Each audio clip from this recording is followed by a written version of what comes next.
Hello बच्चों, good evening. मैं हूं अमन सर, अमन फिजिक्स पूर्णिया से, और आपके लिए लेकर के आया हूं next video solution test number 4।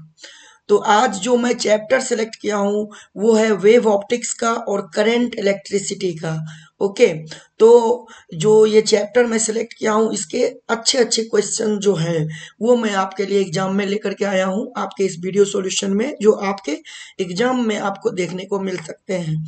और मैं इन क्वेश्चंस के रिलेटेड आपको बहुत सारी चीजें कराने वाला हूँ जो इस क्वेश्चन से कनेक्टेड होंगे, वो वाली भी कॉन्सेप्ट में आपको क्वेश्चंस के साथ डील करता चलूंगा।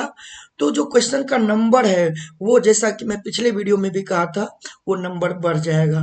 ओके, तो चलिए आप हमारे साथ बिल्कुल तैयार रहिए और क्वेश्चंस का जो है सॉल्यूशन अगर आप दे सकते हैं तो दीजिए, अदरवाइज मेरे बताए हुए चीजों को ध्यान से केवल सुनने का प्रयास करिए।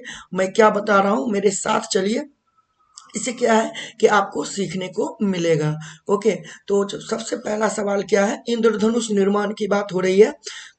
इंद्रधनुष निर्माण में इनमें से कौन कौन सी घटना घटती है?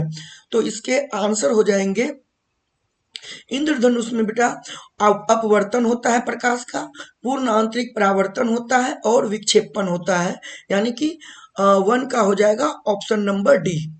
अगला क्वेश्चन क्या दे रखा है, कह रखा है एक सिक्का है 120 सेंटीमीटर गहराई वाले पानी के एक कंटेनर में रखा गया है।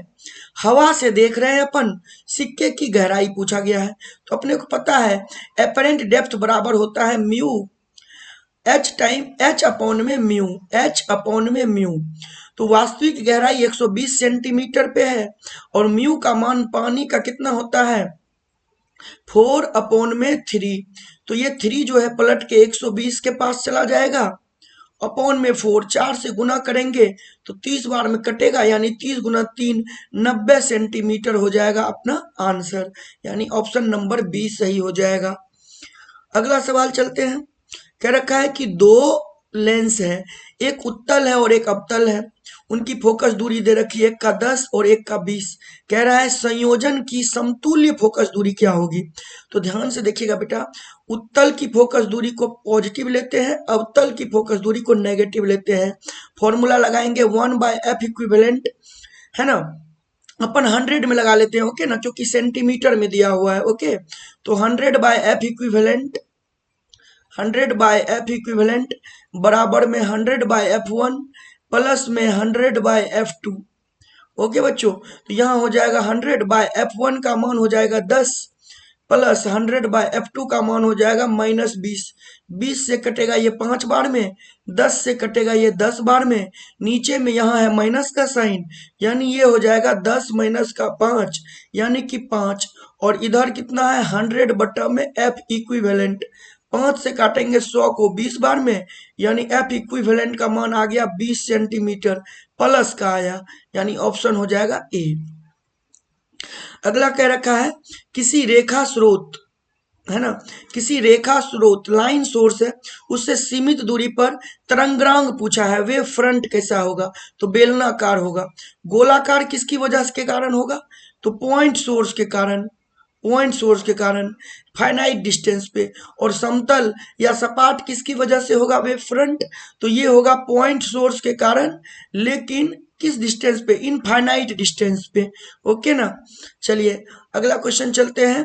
क्या दे रखा है, हाइगन ने प्रकाश तरंग को क्या माना था? हाइगन ने प्रकाश तरंग को अनुदैर्ध्य माना था। ओके, है ना, बट प्रकाश तरंग अनुप्रस्थ होती है। ओके, अगला क्वेश्चन क्या है, पथांतर और कलांतर में क्या संबंध है? कलांतर कहते हैं फाई को, पथांतर कहते हैं डेल्टा को। तो फाई बराबर होता है 2π/λ इंटू में डेल्टा। तो पहले फाई वाला देख लो, देख लो ऑप्शन ए में ही मैच कर गया, है ना, फाई बराबर में 2π/λ इंटू डेल्टा। अगर डेल्टा पूछता तो अपना आंसर लिखते λ/2π गुना में फाई। ओके, चलिए क्वेश्चन नंबर 7 पे चलते हैं। 7 में क्या दे रखा है, संपोषी व्यतिकरण के लिए पथांतर कितना होगा? तो संपोषी यानी कंस्ट्रक्टिव इंटरफेरेंस, उसके लिए पथांतर का फॉर्मूला होता है L lambda. N lambda N का मान 1 रखिएगा, 0 रखिएगा तो 0 है ना, 1 रखिएगा तो लेमडा, फिर यहाँ 2 लेमडा, फिर यहाँ 3 लेमडा, ऐसा। इसका मतलब लेमडा डॉट डॉट ये चलता रहेगा, यानी लेमडा का पूर्ण गुणज हो जाएगा। नेक्स्ट क्वेश्चन में क्या दे रखा है, अभिदृश्यक लेंस है उसकी फोकल लंबाई दी हुई है 40 सेंटीमीटर और नेत्र लेंस है उसकी फोकल लंबाई दी हुई है 4 सेंटीमीटर। अपने को खगोलीय दूरबीन की आवर्धन क्षमता बोला है, तो m का मैग्नीट्यूड बराबर हो जाएगा FO अपॉन में FE। FO यानी ऑब्जेक्टिव लेंस यानी अभिदृश्यक लेंस की फोकस दूरी वो 40 है, और FE मतलब आई पीस की फोकस दूरी वो 4 है। दोनों को कटा देंगे यानी कितना हो जाएगा 10, और 10 है ऑप्शन किस में, ए में, है ना। तो दूरबीन में अभिदृश्यक लेंस की फोकस दूरी ज्यादा होती है अभिनेत्र लेंस की तुलना में, ध्यान रखना है। अगला, व्यतिकरण पैटर्न की फ्रिंज चौड़ाई, फ्रिंज विड्थ का फॉर्मूला बीटा बराबर होता है लैम्डा डी बटे में छोटी डी। छोटी डी स्लिट का गैप है, स्लिट के बीच की दूरी, और कैपिटल डी क्या है, कार्डबोर्ड या कार्डबोर्ड और स्क्रीन के बीच का दूरी, ये होता है कैपिटल डी। जहां पे ये स्लिट यहाँ पे बनता है, ओके, यहाँ पे 2 स्लिट हो गया S1 S2, इनके बीच की दूरी हो गया डी, और ये वाला दूरी जो है, ये वाला दूरी हो गया कैपिटल डी। ओके, तो कौन सा हो जाएगा, ऑप्शन बी। विनाशी व्यतिकरण यानी डिस्ट्रक्टिव इंटरफेरेंस की बात हो रही है। इसके लिए तरंग का कलांतर, कलांतर का फॉर्मूला विनाशी के लिए, डिस्ट्रक्टिव के लिए होता है 2n+1 इंटू में पाई, यानी ये हो जाएगा पाई, 3 पाई, 5 पाई, ऐसा। यानी पाई का कौन सा गुणज, तो पाई का ये हो गया विषम गुणज। क्यों, क्योंकि यहाँ 1 है, यहाँ 3 है, यहाँ 5 है, ओके ना, तो पाई का विषम गुणज होगा। अगर डिस्ट्रक्टिव के बदले कंस्ट्रक्टिव का पूछता CI के लिए, तो फॉर्मूला होता 2n पाई, यहाँ पाई हो सकता है 0, 2 पाई, 4 पाई, ऐसा, तब होता वो पाई का समगुणज होता, पाई का वो समगुणज होता। अगला क्वेश्चन में क्या कह रहा है, क्वेश्चन नंबर 11, यंग के डबल स्लिट प्रयोग में यदि स्लिट और स्क्रीन के बीच की दूरी आधी हो जाती है, यानी डी जो है नई वाली दूरी पुरानी वाली दूरी के आधी हो जाए, तो चौड़ाई क्या हो जाएगी, तो अपने को पता है बीटा जो है डी के समानुपाती होता है। क्यों, क्योंकि बीटा का फॉर्मूला फ्रिंज की जो चौड़ाई होती है वो होती है lambda D capital D upon small D. तो बीटा चूंकि डी के समानुपाती है, तो अगर डी आधा हो गया है तो बीटा भी आधा हो जाएगा, यानी ऑप्शन सी। ठीक है, अगला क्वेश्चन, यदि व्यतिकरण में तरंगों की तीव्रता आई है, तो समपोषी व्यतिकरण यानी कंस्ट्रक्टिव इंटरफेरेंस में अपनों को पूछा गया है तरंगों की परिणामी तीव्रता। तो परिणामी तीव्रता का फॉर्मूला क्या होता है, पहले वो लिख लो, I1 + I2 + 2√I1 I2 into में cos φ, ये जनरल फॉर्मूला हो गया। लेकिन अपने को दोनों का तीव्रता दे रखा है I, और कंस्ट्रक्टिव इंटरफेरेंस पूछा है, यानी cos φ का मान कंस्ट्रक्टिव मतलब अधिकतम होना चाहिए, यानी 1, तो I रिजल्टेंट यानी मैक्सिमम होना चाहिए, कंस्ट्रक्टिव में तीव्रता अधिकतम होती है। तो IR का फॉर्मूला हो जाएगा, पहले तो अपन लोग ये लिख लेंगे √I1 + √I2 का स्क्वायर, ये वाला फॉर्मूला मैक्सिमम के लिए है ना, CI में। और DI में IR का फॉर्मूला क्या होता है, √I1 - √I2 का होल स्क्वायर, ये DI में होता है, ये DI में होता है। ओके, अपने को I1 और I2 दोनों दे रखा है I, तो जब दोनों I दे रखा है तो रिजल्टेंट हो जाएगा 4I, रख के देख लीजिए आप, आपको ऑप्शन सी मिलेगा। और अगर समपोषी के बदले विनाशी व्यतिकरण के लिए पूछता तो ऑप्शन ए हो जाता सही, 0। ठीक है, अगला क्वेश्चन 13 नंबर कह रहा है, यदि व्यतिकरण करने वाली तरंगों का कलांतर इतना है, यानी फेज डिफरेंस फाई का मान दे रखा है 2π/3 और एम्पलीट्यूड दे रखा है a, तो परिणामी आयाम क्या होगा, तो परिणामी आयाम का पहले फॉर्मूला लिख लीजिए, a1 square + a2 square + 2a1 a2 cos φ। और मैंने आपको बताया था कि अगर आयाम सेम हो तब r का फॉर्मूला हो जाता है 2a इंटू में cos φ/2, ओके ना। तो यहां से हो जाएगा 2 इंटू में a cos φ का मान है 2π/3, और यहाँ पे बटा में 2 से 2 कट जाएगा, बचा कितना, तो सर r बराबर आया 2a इंटू में cos φ/3, cos φ/3 मतलब cos π/3 मतलब cos 60 डिग्री, cos 60 डिग्री मतलब वैल्यू 1/2, 2 से 2 कट जाएगा, यानी आंसर आएगा ए। एक किस में दिया है? ऑप्शन ए में। ठीक है ना, चलें आगे बढ़े। तो ये फॉर्मूला ध्यान रखना था। ओके, अगला विद्युत वाहक बल का एसआई मात्रक क्या होता है? यहाँ बल है, न्यूटन मत समझ लेना बेटा, विद्युत वाहक बल है, ईएमएफ इलेक्ट्रोमोटिव फोर्स, इसका एसआई मात्रक होता है वोल्ट। अगला धारा घनत्व का फॉर्मूला पूछा है। धारा घनत्व सदिश राशि है, सदिश राशि, ठीक है ना, जे से डिनोट करते हैं, और जे बराबर होता है आई बटा में ए, यानी ऑप्शन ए। कह रहा है ओम का नियम कब मान होता है? ये तब मान होता है जब चालक का तापमान क्या होता है? कांस्टेंट, यानी स्थिर। अगला क्वेश्चन 17 नंबर, के डब्ल्यू एच किसका मात्रक है, इकाई है? तो विद्युत ऊर्जा का। और एक के डब्ल्यू एच जो होता है वो एक यूनिट के बराबर होता है, याद रखना। और एक के डब्ल्यू एच होता है 36 गुना 10 की पावर में 5 जूल के, या 3.6 गुना 10 की पावर 6 जूल के, है ना। ये सब डाटा ध्यान रखते चलना। किरचॉफ के प्रथम नियम में क्या संरक्षित होता है? प्रथम नियम में आवेश संरक्षित होता है, और ऊर्जा संरक्षित होता है किरचॉफ के दूसरे नियम से।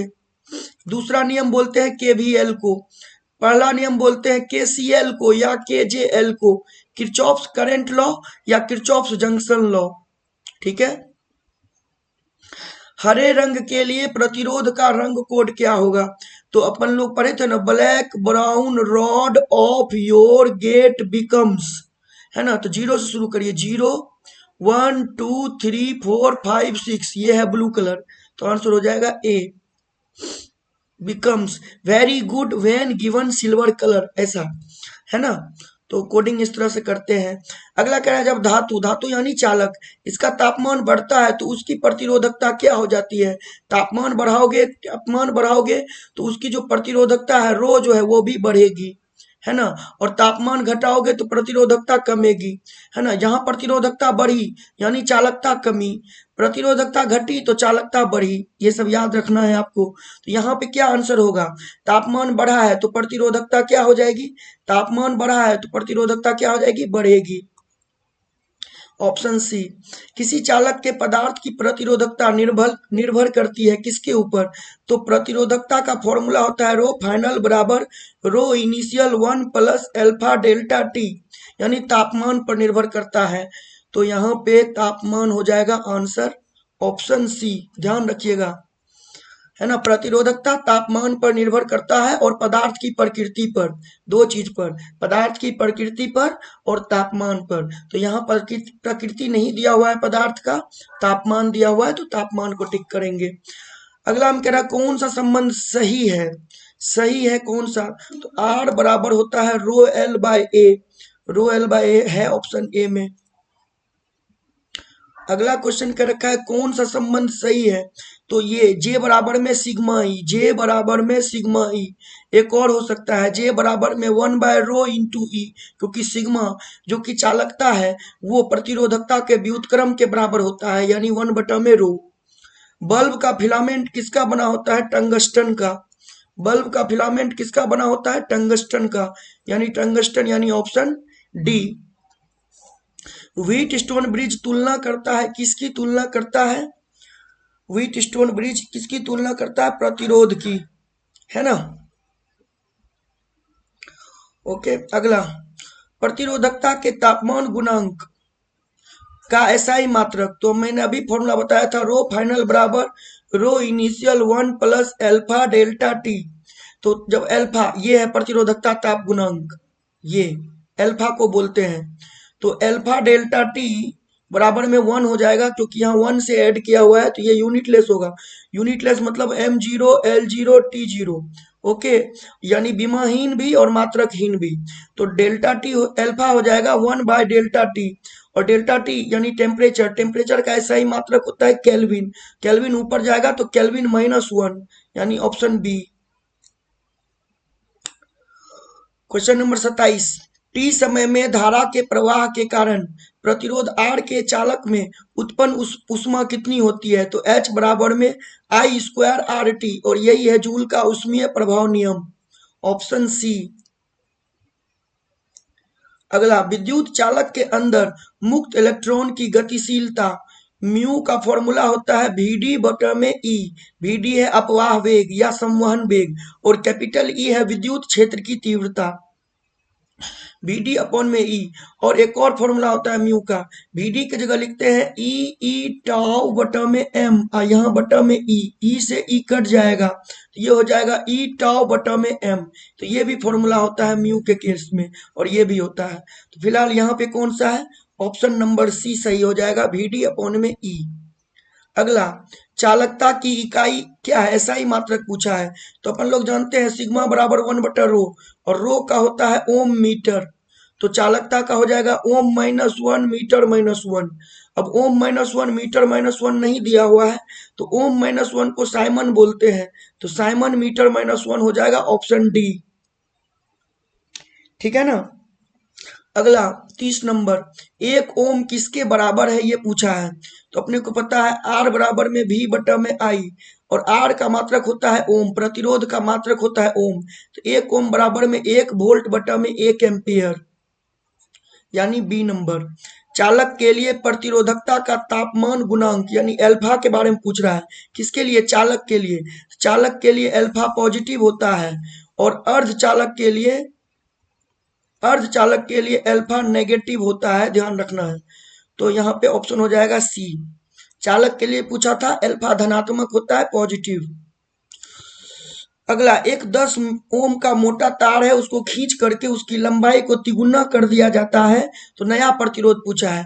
तो जब भी लंबाई बढ़ा दे, मान लो n गुना लंबाई बढ़ा दे, पहले प्रतिरोध था r और इसकी लंबाई n गुना बढ़ा दे, तो नया प्रतिरोध हो जाता है n स्क्वायर गुना r। तो यहाँ 3 गुना बढ़ाया है, तो 3 का स्क्वायर, और पहले प्रतिरोध था 10, तो 3 किया 9, और 9 गुना 10 कितना ओम हो जाएगा? 90 ओम। ये फॉर्मूला याद रख लेना, ऑप्शन नंबर ए सही हो जाएगा।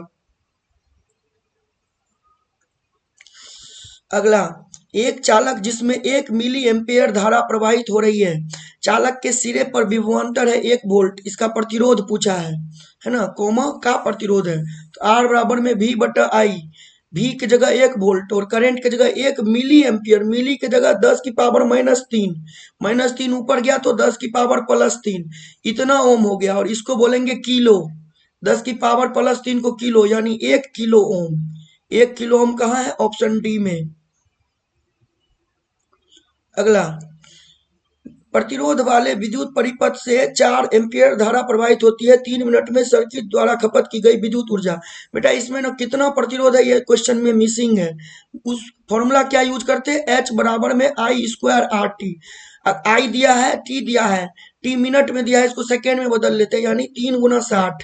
और आर का मान अगर दिया रहता तो अपन इस क्वेश्चन को सॉल्व कर लेते, बट आर का वैल्यू मिसिंग है, इसीलिए अब आप जो है इस तरह का अगर सवाल होगा तो ये फॉर्मूला यूज करके क्वेश्चन बना लेना, टाइम को सेकेंड में जरूर बदलना, तभी जूल में आंसर आएगा। ओके, चलो अगला, एक गैल्वेनोमीटर में कुंडली प्रतिरोध है 30 ओम, पूर्ण विक्षेप धारा है 2 मिली एम्पियर, 0.2 वोल्ट के रेंज के वोल्टमीटर में बदलने के लिए प्रतिरोध की आवश्यकता है, यानी पूछ रहा है शंट प्रतिरोध कितना लगेगा, एस का मान।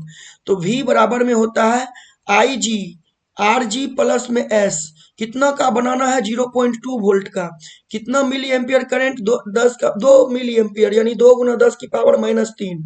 आर जी का मान कितना दे रखा है? 30 ओम, और शंट का पूछ रखा है, तो यहाँ 0.2 है ना, 10 की पावर -3 को पहले नीचे कर लो, है ना, बराबर में 2, और यहाँ पे 30 प्लस का एस, -3 ऊपर गया तो 0.2 गुना में 10 की पावर +3, है ना, पॉइंट को हटाओगे तो नीचे 10, और बराबर में 2, यहाँ पे 30 प्लस का एस, 2 से 2 कट गया, 1 0 से 1 0 कटेगा, 10 की पावर 2 बचेगा, यानी इधर बचा 100। 100 बराबर में 30 प्लस एस, एस का मान हो जाएगा 100 माइनस का 30, यानी 70 ओम। 70 ओम है ऑप्शन बी में। अगला, अमीटर का प्रतिरोध क्या होता है? तो अमीटर का प्रतिरोध बहुत कम होता है, यही कहता आदर्श अमीटर का पूछता, आदर्श अमीटर का पूछता, तो आंसर करते 0। वोल्ट मीटर का पूछता, वोल्ट मीटर का तो आंसर करते बहुत अधिक। प्रतिरोध की बात कर रहा हूं मैं। और अगर आदर्श वोल्ट मीटर का पूछता, आदर्श वोल्ट मीटर का, तो आंसर करते अनंत। ठीक है। अगर हमसे पूछता अमीटर को कैसे कनेक्ट करते हैं प्रतिरोध के साथ, तो लिखते सीरीज में, श्रेणी क्रम में। अगर पूछता वोल्ट मीटर को कैसे कनेक्ट करते हैं प्रतिरोध के साथ, तो आंसर करते पैरेलल में, समांतर क्रम में। ठीक है ना। देख लो कितना सवाल हो गया। अगला, पदार्थ की प्रतिरोधकता के लिए इनमें से कौन सही है। प्रतिरोधकता यानी रो, ध्यान रखिएगा, प्रतिरोध यानी आर, प्रतिरोधकता यानी रो। तो अपने को पता है आर बराबर होता है रो एल बाय ए, तो रो बराबर क्या हो जाएगा आर ए बाय एल, यानी ऑप्शन नंबर बी। अगला क्वेश्चन, स्थिर विभवांतर पर किसी परिपथ का प्रतिरोध आधा कर दिया गया तो उत्पन्न उष्मा का मान होगा। तो अपने को पता है H बराबर होता है आई स्क्वायर आर टी, ये तो हो गया आई के टर्म में, और V के टर्म में V square by R into में टी। क्या क्लियर है ना। अब स्थिर विभवांतर पर यानी V कांस्टेंट है, तो हीट जो है वो इनवर्सली प्रोपोर्शनल यहाँ हो गया R के, तो यानी H1 बटा H2 हो जाएगा R2 बटा में R1 हो जाएगा, क्योंकि इनवर्सली प्रोपोर्शनल है तो उल्टा संबंध। अब प्रतिरोध आधा कर दिया गया, यानी R2 हो गया R बटा 2 और R1 है R से R कट गया, यानी H1 बटा में H2 का मान आ गया 1 बटा 2। तो अपने को H2 चाहिए, तो H2 जाएगा यहाँ तो 2 जाएगा यहाँ, यानी 2 गुना H1, तो उष्मा जो हो जाएगा वो 2 गुना हो जाएगा। ध्यान से, इस तरह का सवाल ध्यान से न्यूमेरिकली बनता है। अगला, किसी चालक में इलेक्ट्रॉनों का अपवाह वेग का मान पूछा है, तो Vd का फॉर्मूला होता है, वेक्टर फॉर्म में पूछा है, option C minus E tau by M. Okay. Electron volt में मापा जाता है, किसको, ऊर्जा को, याद रखिएगा, इलेक्ट्रॉन वोल्ट में मापा जाता है किसको, ऊर्जा को। अगला, विद्युत वाहक बल का, विद्युत वाहक बल यानी ईएमएफ, इलेक्ट्रोमोटिव फोर्स, इसका बीमीय सूत्र पूछा है। तो मैं बोला था विद्युत वाहक बल यानी V बराबर W बाई क्यू, W यानी कार्य, कार्य यानी ml2t माइनस 2, बीमीय सूत्र, और चार्ज Q यानी चार्ज, चार्ज का AT, ये बन जाएगा ml2t, नीचे वाला ऊपर जाएगा -1 हो जाएगा तो -3 हो जाएगा, A ऊपर जाएगा तो A -1, ए को अपन लोग आई भी लिख सकते हैं, तो ml2t माइनस 3 आई -1 ऑप्शन डी में है। ओके ना। अगला, गतिशीलता का एसआई मात्रक पूछा है। गतिशीलता बोलते किसको है, म्यू को, म्यू बराबर में Vd बटा में ई। ठीक है ना। और भी यानी अपवाह वेग, अपवाह वेग का मीटर प्रति सेकेंड, और इलेक्ट्रिक फील्ड का होता है न्यूटन प्रति कुलॉम। तो एक काम करो, मीटर प्रति सेकेंड और कुलॉम को ऊपर ले जाओ, यहाँ न्यूटन हो गया।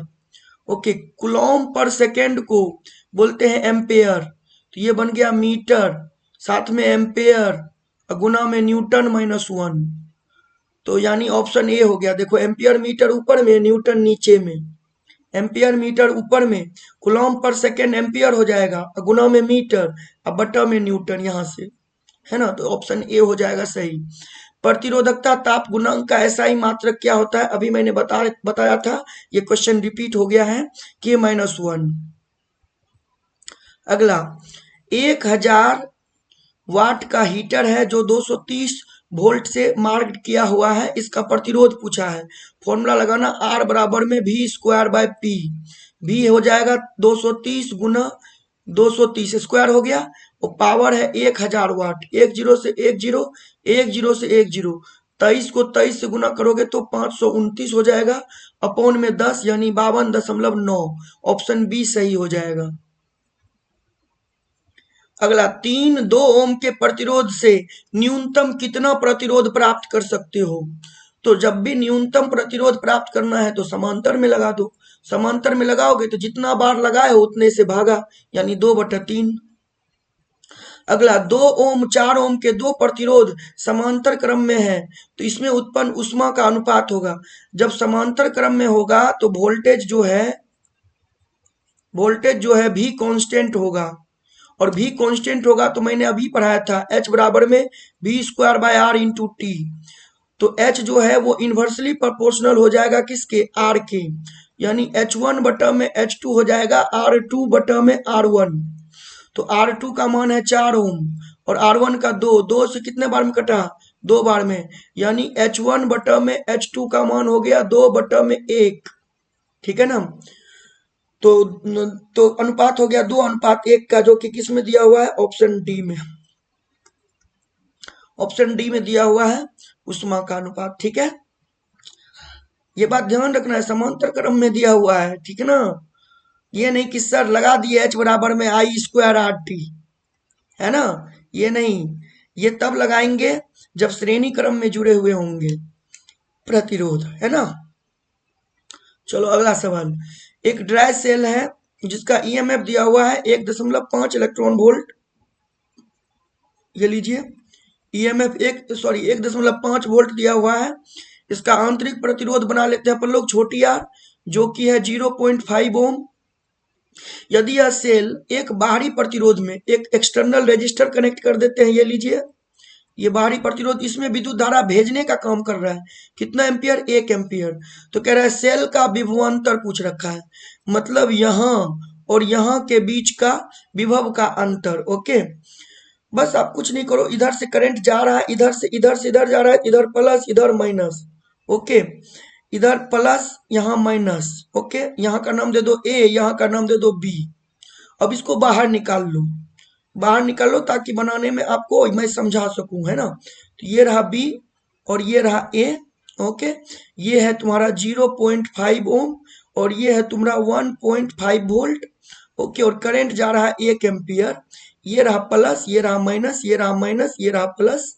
चलो भी बी से शुरू करो, तो भी पहले लिखा, प्लस से माइनस, माइनस, ये देखो कैसे क्या बोल रहा हूं मैं, प्लस से माइनस, इधर से इधर जा रहे हैं। ओके, बी से ए की तरफ।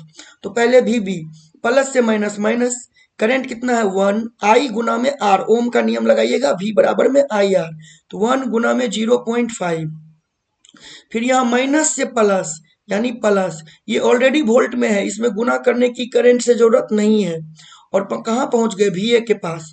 तो 1.5 में से 0.5 को घटाओगे तो 1 आएगा, यानी वी माइनस का वी हो जाएगा 1 वोल्ट, जो कि कहाँ है, ऑप्शन बी में। अगला क्वेश्चन नंबर 48 कह रखा है क्या, एक तार है जिसकी लंबाई को खींच के दोगुना कर दिया गया। देखिए फिर से, यानी आपको पता है आर डैश बराबर होगा एन स्क्वायर आर, तो दोगुना किया है तो एन की जगह 2 रखिए, 2 दूनी 4, 4 आर हो जाएगा, ऑप्शन ए, है ना। खींचने से पहले प्रतिरोध आर था, खींचने के बाद पूछा है तो ऑप्शन ए हो जाएगा। अगला, 4 ओम के 4 प्रतिरोध, 4 ओम के 4 प्रतिरोध हैं, समांतर क्रम में जोड़े गए हैं, इसका तुल्य प्रतिरोध। तो जब भी समांतर क्रम में जोड़े, जितना बार जोड़ा गया उतना बार से भागा दे दो, अगर इक्वल रेजिस्टर है तो 4 से 4 कट गया, यानी कितना, 1 ओम, 1 ओम। यही श्रेणी क्रम में होता तो 4 गुना 4 16 हो जाता आंसर। ठीक है ना। चलो अगला, एक तार का प्रतिरोध है 8 ओम, इसको वर्ग के रूप में मोड़ दिया, वर्ग के रूप में जैसे ही तुम मोड़ोगे ये भी हो जाएगा 2 ओम, ये भी 2 ओम, ये भी 2 ओम, ये भी 2 ओम। आमने सामने वाले कोने के बीच तुल्य प्रतिरोध पूछा है, मतलब इसके और इसके बीच। तो ध्यान से देखो, जब तुम करंट को फ्लो करोगे इधर से, तो यहाँ जाने के बाद करंट 2 भाग में बटेगा, एक इधर एक इधर। ये वाला करंट इसी में जाएगा, यानी यहाँ मान लेते हैं I1 गया तो इसमें भी I1 जाएगा, इसमें I2 गया तो इसमें भी I2, यानी इन दोनों में समान करंट गया तो सीरीज में हो जाएगा। सीरीज मतलब 2 + 2 4, इन दोनों में समान करंट गया तो ये भी सीरीज में, यानी 2 + 2 4। अपने को इसके और इसके बीच में प्रतिरोध निकालना है, तो अपन क्या देख रहे हैं, उसमें गया है I1 और इसमें गया है I2, दोनों में अलग अलग करंट गया है, समांतर क्रम हो गया, है ना। हालांकि करंट का वैल्यू सेम ही होगा, बट करंट डिवाइड हो गया, करंट डिवाइड हो गया तो जो समांतर क्रम अगर हो गया, समांतर क्रम में क्या हो जाएगा, 4, वैल्यू सेम है, दोनों 4 है, 2 बार है तो 4 बटा में 2 करेंगे, आंसर कितना हो जाएगा, 2 ओम। या आप ये वाला फॉर्मूला यूज करते R1 R2 bye R1 plus R2, आप लिखते 4 गुना 4 बटा 4 + 4, यानी 8, तो 4 चौके 16 बटा में 8 कितना हो जाता है, 2 ओम। तो यानी ऑप्शन हो जाता बी। कार्बन प्रतिरोध में नीले रंग का, तो ब्लैक ब्राउन है ना, black brown rod of your gate becomes, इसका 0, इसका 1 2 3 4 5 6, यानी 6 हो जाएगा नीले रंग का। इनमें से कौन विद्युत धारा का ऐसा ही मात्रक नहीं है? तो कूलॉम पर सेकेंड है, एम्पियर भी है, ऑप्शन ए नहीं है। एक ओम किसके समतुल्य है? एक ओम किसके समतुल्य है? तो एक ओम बराबर में 1 वोल्ट बटा में 1 एम्पियर, यानी ऑप्शन ए। कह रखा है एक मैग्नीन का तार है, इसकी प्रतिरोधकता दी हुई है, व्यास दिया हुआ है, लंबाई इतना है, तो प्रतिरोध का मान पूछा है। तो अपने को पता है आर बराबर में रो एल बटा में ए। रो का मान पहले लिखिए, तो 4 गुना 10 की पावर -8। लंबाई कितना दिया है? 3.14 मीटर अपन में एरिया। तो ध्यान से देखो, यहाँ व्यास दिया हुआ है 0.4 mm, व्यास दिया है 0.4, तो त्रिज्या हो जाएगा 0.2 mm। ओके, तो एरिया हो जाएगा पाई आर स्क्वायर, है ना, पाई आर स्क्वायर। आर कितना हो जाएगा? 0.2 mm है, तो 10 की पावर -3 है ना, और पाई आर स्क्वायर तो इसका स्क्वायर। अब पाई से 3.14 कट जाएगा, तो वैल्यू हो जाएगा यहाँ पे 4 गुना 10 की पावर -8 अपॉन 0.2, 2 बार है, 0.2 गुना 0.2, 10 की पावर -3 2 बार, यानी -6। पॉइंट को हटाओगे तो ऊपर में 10 गुना 10 यानी 100 चला जाएगा।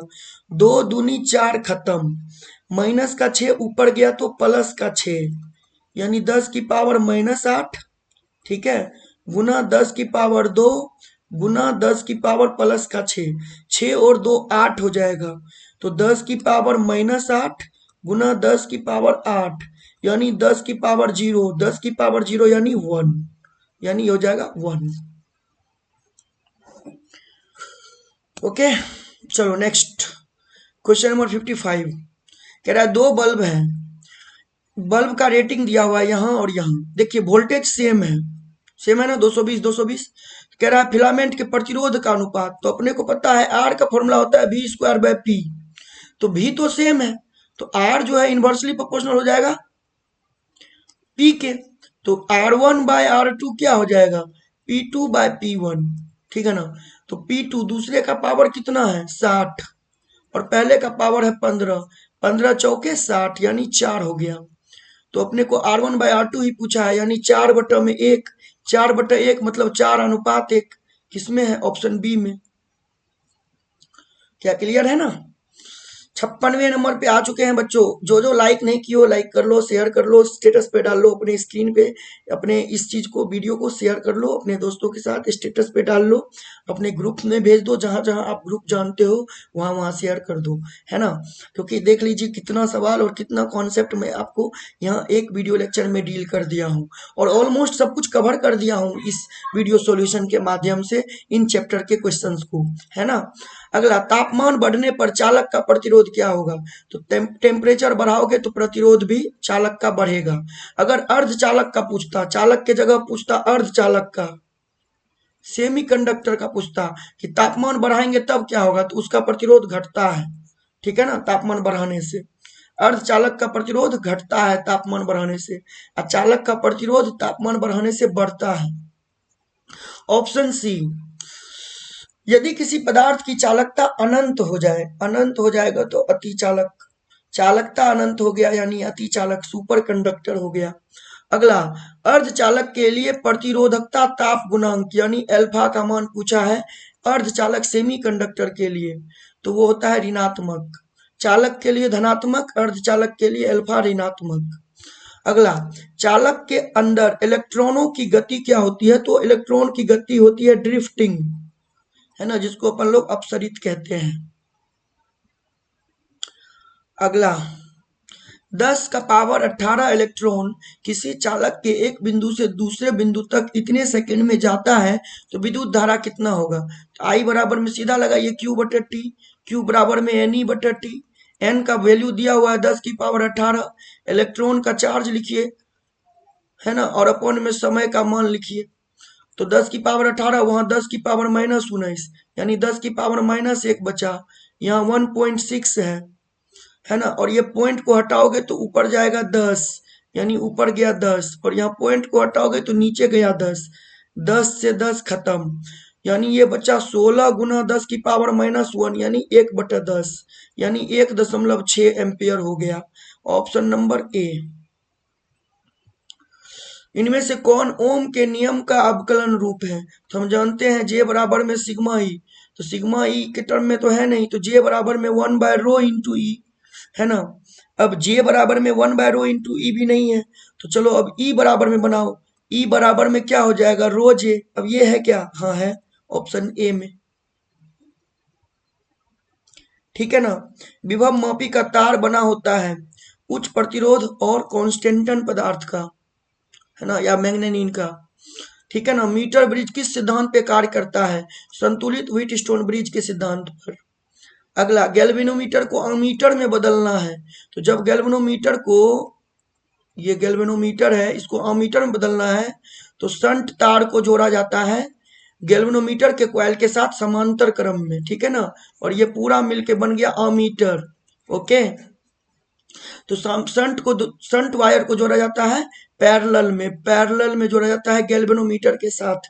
ओके, और ये जो शंट वायर होता है इसका रेजिस्टेंस लो होता है। तो देख लेते हैं क्वेश्चन। पैरेलल में यानी समांतर क्रम में निम्न प्रतिरोध, यानी सी हो जाएगा। अगला, वोल्ट मीटर को विद्युत परिपथ में कैसे जोड़ा जाता है? तो मैंने बता चुका है आपको, मैं बता दिया हूं आपको कि ये समांतर क्रम में वोल्ट मीटर को जोड़ा जाता है ना, और आमीटर को श्रेणी क्रम में। अगला, विशिष्ट चालकता जिसको हम लोग सिग्मा बोलते हैं, इसका ऐसा ही मात्रक पूछा है।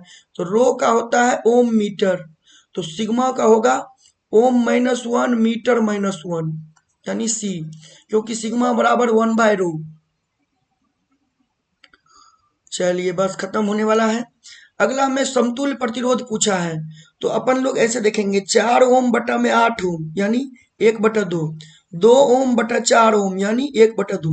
अगर ये रेशियो सेम है तो ये वाला यूजलेस हो गया, 10 ओम का कोई रोल नहीं है। अब ये 4 ओम और 8 ओम हो जाएंगे सीरीज में, तो जुट जाएंगे 12 ओम हो जाएंगे, और 2 और 4 भी सीरीज में, ये भी ऐड हो जाएंगे 6 ओम हो जाएंगे। अब 12 और 6 हो जाएंगे पैरेलल में, तो क्या करिए, इक्विवेलेंट निकालने के लिए दोनों का गुना बटा दोनों का जोड़, ये 72 और 12 + 6 18, यानी 4 बार में कटेगा, यानी 4 ओम आंसर हो जाएगा, ऑप्शन बी। देखिए बी में है 4 ओम। ठीक है ना।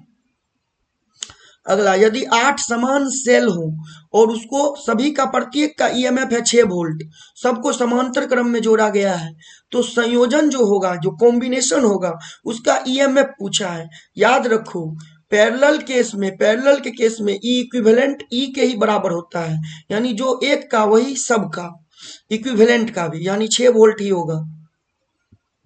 अगला, एक हीटर 100 वोल्ट की आपूर्ति देने पर 500 वाट शक्ति की खपत करता है तो उसका अगर 150 वोल्ट दिया जाए आपूर्ति, यानी इनपुट, तो कितना पावर कंज्यूम करेगा, पावर पूछा है आपसे।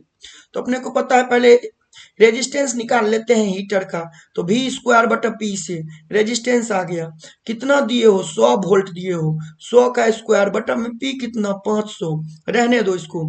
अब पावर का फॉर्मूला लगाओ जो पूछा गया है, फॉर्मूला लगाओगे V²/R। ओके ना, पावर बराबर V²/R। अब तुम्हारे पास भी कितना वोल्ट का सप्लाई तुमको कह रहा है करने, 150 का, तो 150 का स्क्वायर यानी 150 गुना 150 अपॉन में आर का मान तुम निकाल चुके हो, कितना, 100 का स्क्वायर बटा में 500, तो 500 चला जाएगा यहाँ। अब 100 का स्क्वायर मतलब यहाँ पे 2 और 2 4 जीरो हो जाएगा, क्योंकि स्क्वायर है, तो 1 0 2 0 3 0 और 4 जीरो, तो 15 को 15 से गुना करोगे 225 होगा, 225 को 5 से गुना कर दो, उतना हो जाएगा, यानी 225 गुना 5, 5 25, 5 10 दूनी 5 दूनी 10, 2 12 और 5 10 और 1 11, यानी ऑप्शन डी हो जाएगा, इतना पावर कंज्यूम करेगा।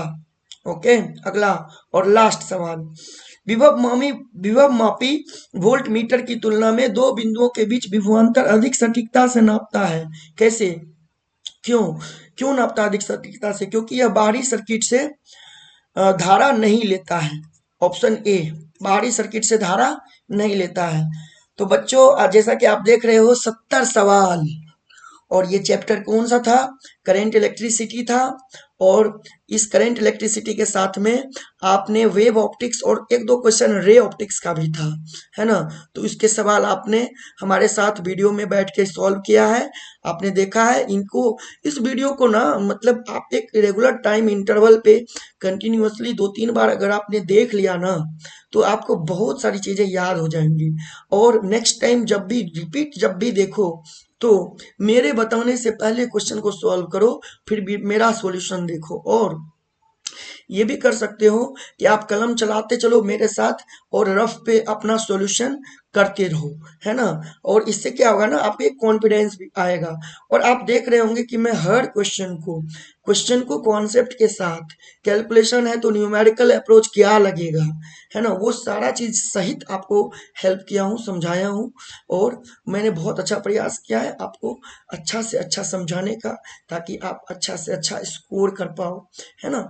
तो बाकी जो भी क्लास में मैंने टेक्निक आपको बताया है, उसी टेक्निक को फॉलो करना है ड्यूरिंग द एग्जामिनेशन, ओके, ताकि आप बहुत अच्छा स्कोर कर पाओ। चलिए बच्चों, मिलेंगे अगले वीडियो लेक्चर में। बने रहिए अमन फिजिक्स पूर्णिया पे। Thank you so much.